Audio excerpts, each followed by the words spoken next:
छठी शताब्दी में हमारा देश अनेक छोटे बड़े राज्यों में बटा हुआ था। शाक्य राज्य भारत के उत्तर पूर्व कोने में था। शाक्यों की राजधानी का नाम कपिलवस्तु और राजा का नाम शुद्धोधन था। वो बहुत बड़ा योद्धा था। शुद्धोधन राजा को दो रानियां थी, महामाया और महाप्रजापति। महामाया का देहांत हो गया। उनका पालन पोषण महाप्रजापति ने किया। वैशाख पूर्णिमा के दिन एक बालक ने जन्म लिया। पुत्र लाभ हुआ तो केवल शुद्धोधन और उसका परिवार ही नहीं बल्कि पूरा राज्य आनंदी हो गया। पुत्र जन्मोत्सव बड़े ही शानदार और ठाट बाट से मनाया गया। तो चलो देखते हैं क्या हो रहा है कपिलवस्तु में। कपिलवस्तु में आया राजकुमार, कपिलवस्तु में आया राजकुमार।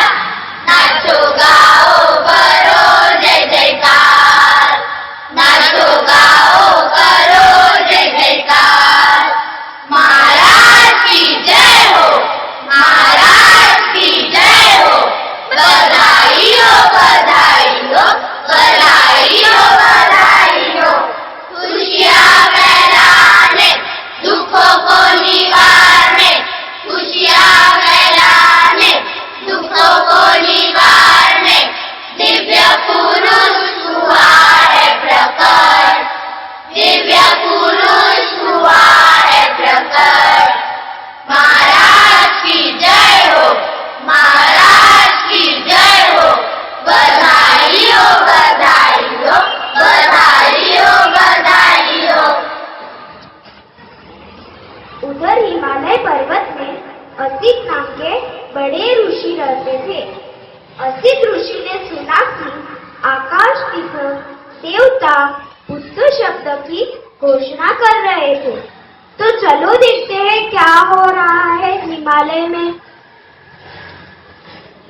मैं वहाँ क्यों न जाऊं जहाँ बुद्ध ने जन्म ग्रहण किया है। मुनिवर, बालक ने कहाँ जन्म लिया है? उस दिव्य बालक ने शुद्धोधन के घर जन्म लिया है। चलो मुनिवर, हम भी आपके साथ आते हैं। सब ऋषि कपिलवस्तु आते हैं। इधर राजमहल में राजा प्रसन्न मुद्रा से अपने बेटे की तरफ देखते हैं। उसी समय एक द्वारपाल आकर उन्हें संदेश देना चाहता है। तो चलो देखते हैं क्या कहना चाहते हैं आसित ऋषि। अरे जाकर राजा से कह दो द्वार पर असित ऋषि खड़े हैं। जी महाराज की जय हो।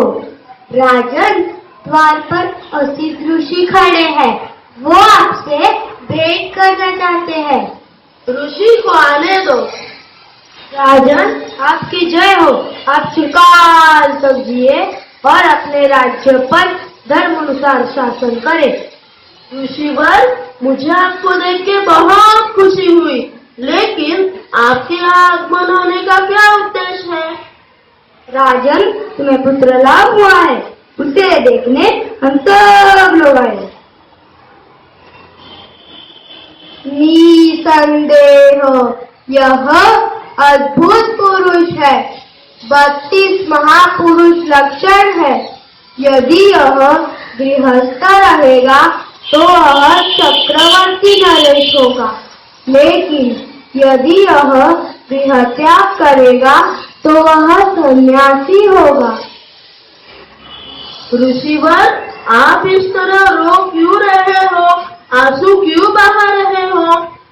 कुछ नहीं। नहीं नहीं, आप मुझे बताइए, बालक के भविष्य में कुछ विघ्न है क्या? राजन, मुनिवर बच्चे के लिए नहीं, वे अपने आप के लिए रो रहे हैं। ऐसा क्यों? मैं जराजीर्ण हूँ, वय प्राप्त हूँ। यह बालक लोक कल्याण के लिए आया है। जो इससे पहले संसार में कभी प्रवर्तित नहीं हुआ है। आप ये क्या कह रहे हो? हाँ राजन, ये मेरी भविष्यवाणी है, लेकिन मैं इस बुद्ध को देख नहीं सकूंगा, इसीलिए राजन मैं दुखी हूँ और रो रहा हूँ। जब भी कभी तुम्हें यह सुनने मिले कि बालक बुद्ध हो गया है, तब आप तब जाकर शरण ग्रहण करना। मुनिवर, आपकी भविष्यवाणी सत्य होगी और हम सब जरूर शरण ग्रहण करेंगे। भविष्यवाणी से हुआ निराश, भविष्यवाणी से हुआ निराश, लेकिन उसने छोड़ी नहीं आस, लेकिन उसने छोड़ी नहीं आस। बोला करूंगा मैं लाखों प्रयास, बोला करूंगा मैं लाखों प्रयास, सिद्धार्थ को बनाऊंगा सम्राट, सिद्धार्थ को बनाऊंगा सम्राट। आसिफ मुनि के अनुसार सिद्धार्थ बचपन से ही एकांत प्रिय, चिंतनशील एवं दयावान प्रवृत्ति के थे। उनके मन में बचपन से ही करुणा भरी थी। उन्हें किसी भी प्राणी का दुख देखा नहीं जाता था। सिद्धार्थ का भाई देवदत्त था। देवदत्त हमेशा अपने घमंड में रहता था। देवदत्त झगड़ालू और कठोर स्वभाव का था। सभी सिद्धार्थ की प्रशंसा करते थे, पर देवदत्त की कोई भी प्रशंसा नहीं करता था। देवदत्त मन ही मन में सिद्धार्थ से जलता था। एक दिन सिद्धार्थ प्राकृतिक सौंदर्य में मग्न बगीचे में खेल रहे थे। उन्हें एक पक्षी की चीख सुनाई दी। धूल में लबा पक्षी उनके सामने आकर गिर पड़ा। उसके शरीर में तीक्ष्ण तीर घुस गया था। यह क्या हो गया? इसे किसने मारा? पानी पियो, थोड़ा सा अच्छा लगेगा। भाई, ये शिकार मेरी है, आपने इसे क्यों लिया? देवदत्त, इसे तुमने क्यों मारा? यह आकाश में से उड़ता नीचे गिर गया। इसे मैंने तीर मारकर गिराया है, इसे चुपचाप मुझे दे दो। मैं इसे तुम्हें नहीं दे सकता, तुम निर्दयी हो। तुमने इस निर्दोष पर तीर चलाया है। इस बेचारे की जान अगर मैंने नहीं बचाई होती तो अब तक यह मर चुका होता। ज्यादा ज्ञान मत बांटो, इसे मुझे दे दो। नहीं दोगे तो मैं तुम्हारी महाराज से शिकायत करूंगा। जाओ जाओ, मुझे मंजूर है। प्रणाम महाराज। बोलो देवदत्त, क्या बात है? महाराज, जो पक्षी सिद्धार्थ के पास है वो मेरा है, मैंने तीर मारकर गिराया है, कृपया मुझे दिलाया जाए। महाराज, यह पक्षी निर्दोष है। यह बिना किसी को कष्ट दिए आकाश में उड़ रहा था। देवदत्त ने इसे तीर मारकर घायल कर दिया। मैंने इसका उपचार किया और इसकी जान बचाई। मैं समझता हूँ प्राण लेने वाले से बड़ा प्राण बचाने वाले का अधिकार होता है। देवदत्त, राजकुमार सिद्धार्थ का कहना बिल्कुल ठीक है। इस पक्षी पर राजकुमार सिद्धार्थ का हक है। सिद्धार्थ, मैं तुम्हें देख लूंगा। सिद्धार्थ का पूरा जीवन अपने महल में सीमित था। उनके पिता सिद्धार्थ को मानव जीवन की कठिनाइयों और दुखों के बारे में जानने देना नहीं चाहते थे, क्योंकि उन्हें डर था इस तरह के ज्ञान से कि उनका पुत्र आध्यात्मिकता की ओर बढ़ सकता है। इसलिए उन्होंने अपने बेटे को उम्र बढ़ने और मृत्यु जैसी प्रक्रियाओं के ज्ञान से भी दूर रखा। सिद्धार्थ ने युद्ध विद्या, कुश्ती, घोड़दौड़, तीर कमान और राजकाम जैसी विद्या का ज्ञान दिया और दरवेश हो गए। आराम सुविधा दे सदन, दाद दाती करे मनोरंजन। आराम सुविधा दे सदन, दाद दाती करे मनोरंजन। रखे दूर आध्यात्मिक जीवन, पर बदल ना सके सिद्धार्थ का मन। रखे दूर आध्यात्मिक जीवन, पर बदल ना सके सिद्धार्थ का मन। हाँ, ऐसी ही हो गया। एक दिन सिद्धार्थ ने नगर भ्रमण की इच्छा प्रकट की। तभी राजा शुद्धोधन ने ऐसा प्रबंध किया कि राजकुमार के मार्गों में कोई भी करुणाजनक दृश्य दिखाई न दे, ताकि उसके मन में विरक्ति की भावना उत्पन्न न हो। तो चलो देखते हैं राजा क्या तैयारी कर रहे हैं। राजकुमार जिस मार्ग से जाएंगे उसे स्वच्छ रखो, सजाओ, उस पथ पर फूल बरसाओ। महाराज की जय हो, महाराज की जय हो, महाराज की जय हो, महाराज की जय हो। छन्ना, यह कौन है? इसे क्या हुआ है? यह इतना असुंदर क्यों है? महाराज, वह व्यक्ति बूढ़ा हो गया है। उसकी आयु अधिक हो गई है। आयु अधिक हो जाने पर व्यक्ति ऐसा ही होता है। तो आयु अधिक हो जाने पे मैं और यशोधरा भी ऐसे ही हो जाएंगे? हाँ महाराज। हम भी बूढ़ा हो जाने पे असुंदर हो जाएंगे। हम भी ठीक से चल नहीं पाएंगे। हाँ महाराज, यही सच है। बूढ़ा हो जाने पर व्यक्ति ऐसा ही होता है। सिद्धार्थ की सारी प्रसन्नता छूमंतर हो गई। वो छन्ना को महल लौट चलने की आज्ञा दी। इधर महल में यशोधरा सिद्धार्थ का इंतजार कर रही थी। तो चलो देखते हैं क्या हो रहा है महल में। आप कहाँ गए थे? मैं आपकी कब से प्रतीक्षा कर रही हूँ। बोलो यशोधरा, क्या बात है? महाराज को आपसे मिलना था इसलिए। पर स्वामी, आप इतने परेशान क्यों लग रहे हो? थक गए क्या? नहीं यशोधरा, क्या बताऊं तुम्हें, आज मैंने कुछ अजीब ही देख लिया। आप इतना क्यों सोचते हो? छोड़िए इस बात को। आप अपने मनोरंजन कक्षा में जाइए, आपकी सारी उदासी दूर हो जाएगी। तो बूढ़ा होने से बचने का कोई उपाय नहीं है? कुछ दिन बाद अचानक सिद्धार्थ पुनः भ्रमण की इच्छा व्यक्त कर रहे थे। रथ पर सवार पुनः नगर ब्रह्मांड के लिए चल पड़े।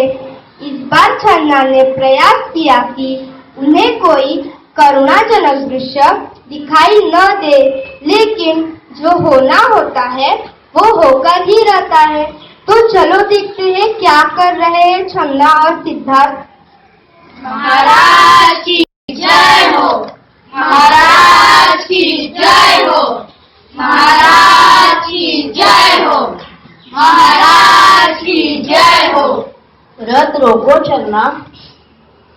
छन्ना, उसे क्या हुआ है? वह इस प्रकार करा क्यों रहा है? इसे महारोग ने घेर लिया है। इस रोग के कष्ट को वो सहन नहीं कर पा रहा। लेकिन इसे महारोग ने क्यों घेर लिया है? रोग तो किसी को भी होता है, बड़े बड़े स्वस्थ व्यक्तियों को भी घेर लेता है, उन्हें भी रुला देता है। इसमें आश्चर्य की कोई बात नहीं। तो रोग भी मनुष्य को कष्ट पहुंचाते हैं, इनसे भी मनुष्य बच नहीं सकता, मैं भी नहीं बच सकूंगा। हाँ महाराज। तो जब मुझे रोग घेर लेगा तो मैं भी इस प्रकार डर से चिल्लाऊंगा।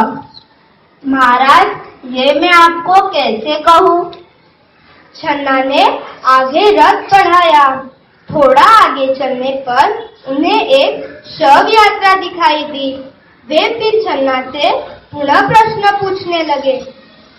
राम नाम सत्य है, राम नाम सत्य है, राम नाम सत्य है, राम नाम सत्य है।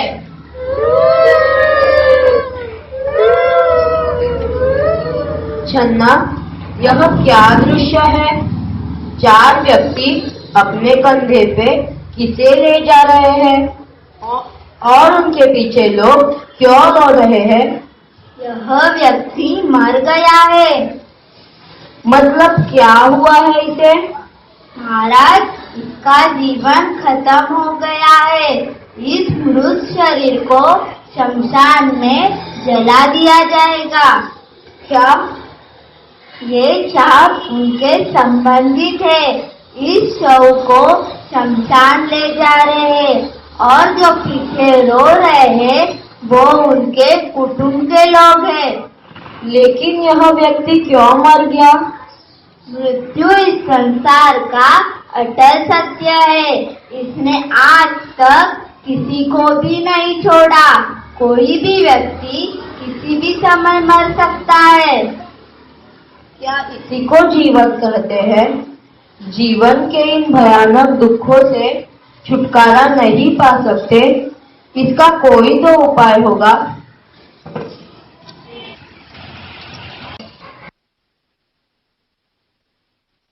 धिक्कार है जवानी को जो जीवन सोख लेती है, धिक्कार है स्वास्थ्य को जो शरीर नष्ट कर देता है, धिक्कार है जीवन को जो समाप्त हो जाता है। क्या बुढ़ापा, बीमारी और मौत सदा इसी तरह होती रहेगी भगवान? सिद्धार्थ मन ही मन में सोच रहे थे। तभी उन्हें एक सन्यासी दिखाई दिया। उसने भगवा वेश का धारण कर रखा था। साधना और तपस्या के कारण उसका मुख चमक रहा था और उसके होठ मुस्कुरा रहे थे। सिद्धार्थ को वह संसार का सबसे प्रसन्न व्यक्ति दिखाई दिया। तो चलो देखते हैं सिद्धार्थ क्या बातें कर रहे हैं छन्ना से। छन्ना, यह कौन है? यह सन्यासी है। इसने संसार के सारे सुख त्याग रखे हैं। लेकिन यह इतना प्रसन्न और शांत क्यों दिख रहा है? यह अपने ईश्वर की तपस्या साधना कर रहा है, इसलिए यह इतना स्वस्थ, निरोगी और सुंदर है। तो रोग, बुढ़ापा तथा जीवन मरण के कष्टों से छुटकारा पाने का उपाय संयम, त्याग तथा तपस्या है।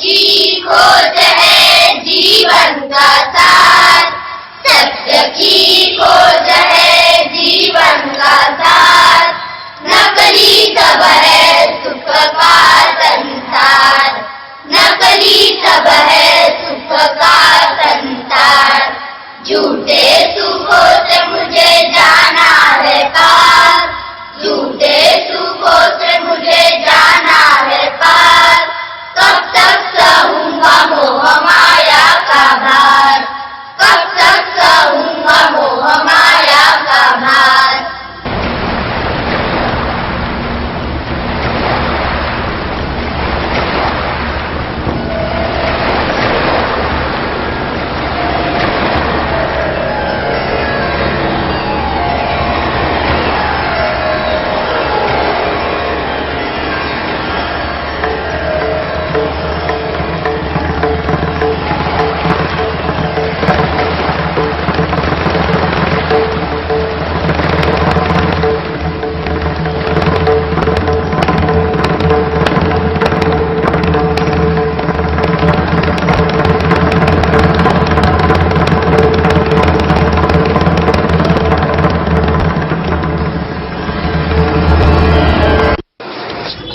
सन्यासी के दर्शन से सिद्धार्थ एकदम शांत हो गए। उनके मन का सारा क्लेश दूर हो गया। इन सब दृश्यों ने सिद्धार्थ को सोचने पर मजबूर किया। वो अपनी पत्नी यशोधरा, पुत्र राहुल और राज्य की मोह त्याग कर तपस्या के लिए चल पड़े। इस दौरान 6 वर्ष तक 5 भिक्षुकों के साथ उन्होंने तपस्या की, लेकिन ज्ञान प्राप्त नहीं हुआ। सिद्धार्थ का शरीर सूख कर कांटा हो गया। भूखा रहकर तपस्या करना, शरीर को कष्ट देना ज्ञान प्राप्ति का उचित मार्ग नहीं था। यह उन्हें समझा। एक दिन सेनानी गांव के नजदीक एक महावृक्ष के नीचे बुद्ध बैठे थे। उसी समय सुजाता नाम की स्त्री अपनी मन्नत पूरी करने उस महावृक्ष के पास आ जाती है जहाँ बुद्ध बैठे थे। उसे लगा कि वही वृक्ष देवता शरीर धर कर बैठे हैं। वो बुद्ध की पूजा करके उन्हें खीर खाने की प्रार्थना करती है। तब बुद्ध अपना कई दिनों का उपवास तोड़कर खीर स्वीकार करते हैं। सिद्धार्थ को अन्न ग्रहण करते देखकर सब ऋषि गुस्से से सिद्धार्थ को छोड़कर निकल जाते हैं। उसी रात को ध्यान लगाने के पश्चात सिद्धार्थ की साधना सफल हुई।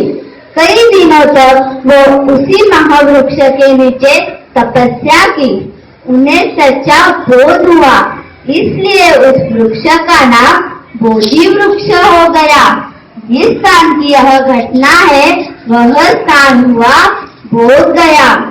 ज्ञान प्राप्ति के बाद वे धर्म का उपदेश बांटने निकले। बुद्धं शरणं गच्छामि, धम्मं शरणं गच्छामि, संघं शरणं गच्छामि। सोनपुर नामक गांव था। गौतम बुद्ध उस गांव में लोग उपदेश के लिए पहुंचे। उन्हें लगा कि गांव वाले किसी बात को लेकर परेशान थे। उन्होंने इसका कारण पूछा। इसका कारण था अंगुलीमाल। हाँ, अंगुलीमाल नाम का डाकू लूटपाट करके आतंक मचा रहा था। उसके हाथ हमेशा खून से रंगे थे। वह लोगों की हत्या कर उनकी उंगली काट कर माला में पिरो लेता था। सब गांव वाले घेरा लेकर बुद्ध को अपनी कहानी बताना चाहते हैं, तो चलो चलते हैं सोनपुर में। क्या हुआ? क्या बात है? हम सब शाम होते ही अपने घरों में आ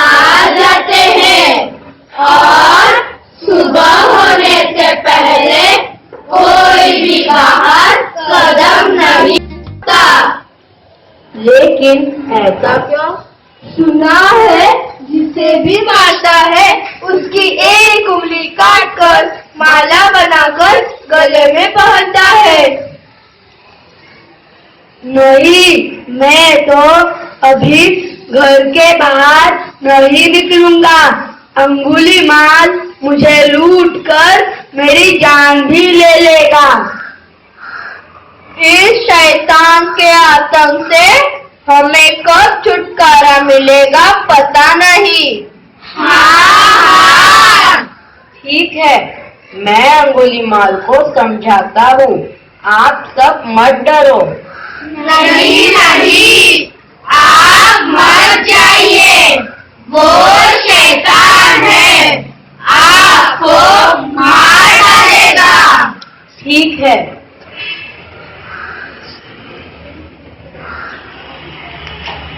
रुको रुको, मैं तो कब का रुक गया, लेकिन तू कब रुकेगा? तुम कहना क्या चाहते हो?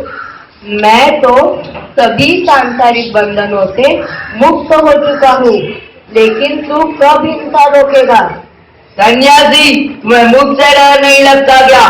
सारे लोग मुझसे डरते हैं। तुम्हारे पास जो भी माल है वो निकाल दो, वरना जान से हाथ धो बैठोगे। मैं इस राज्य का सबसे शक्तिशाली व्यक्ति हूँ।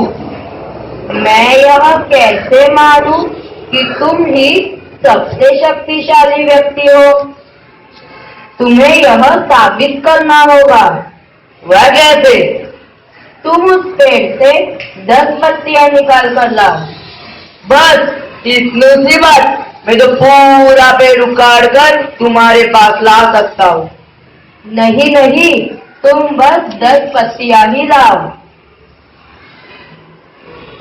ये लो। अब इन पत्तियों को वापस डाली पर लगाओ। भला टूटे हुए पत्ते क्या वापस डाली पर लग सकते हैं?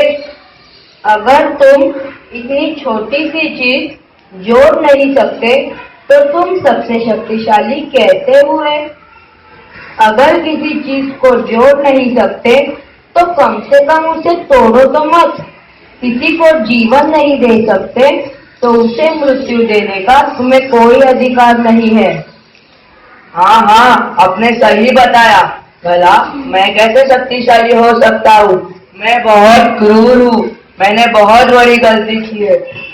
तू पाप कर्म से रुके, इसीलिए मैं यहाँ आया हूँ। तेरे अंदर पुण्य मरा नहीं है। मुझे अब समझा, तोड़ना आसान है पर जोड़ना कठिन। मैंने बहुत पाप किए हैं, अत्याचार किए हैं। तुम बदल सकते हो, असंभव कुछ नहीं। जब आँख खुली वही सवेरा। तुम्हें अब पता चला क्या बुरा और क्या अच्छा। मैं आपको वचन देता हूँ, मैं सारे गलत काम छोड़कर दया, शांति, करुणा के पथ पर चलूंगा।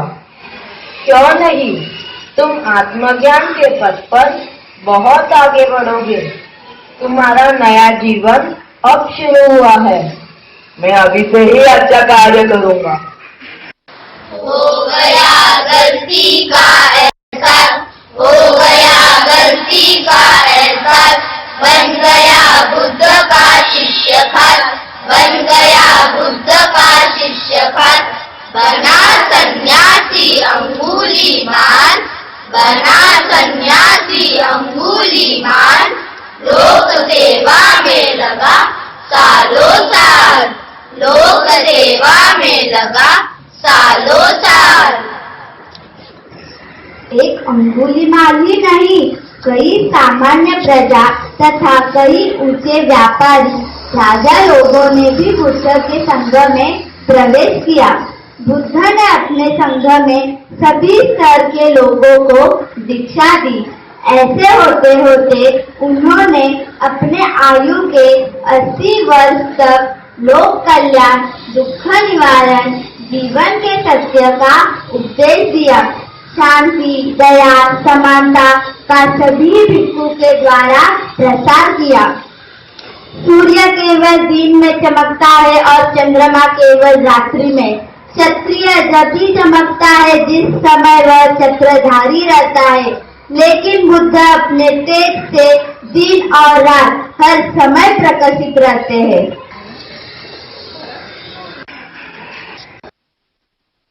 बुद्धं शरणं गच्छामि, बुद्धं शरणं गच्छामि।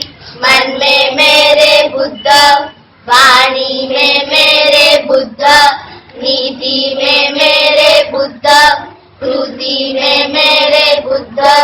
बुद्धं शरणं गच्छामि, बुद्धं शरणं गच्छामि, बुद्धं शरणं गच्छामि, बुद्धं शरणं गच्छामि। मन में मेरे बुद्ध, वाणी में मेरे बुद्ध, नीति में मेरे बुद्ध, कृति में मेरे बुद्ध। बुद्धं शरणं गच्छामि, बुद्धं शरणं गच्छामि। पंचशील तत्व बनाया बुद्ध ने, सर्वोत्तम मार्ग बताया बोधिसत्व ने। हिंसा चोरी वाम मार्ग है जीवन में, झूठी बातें ना करो अपनी वाणी में।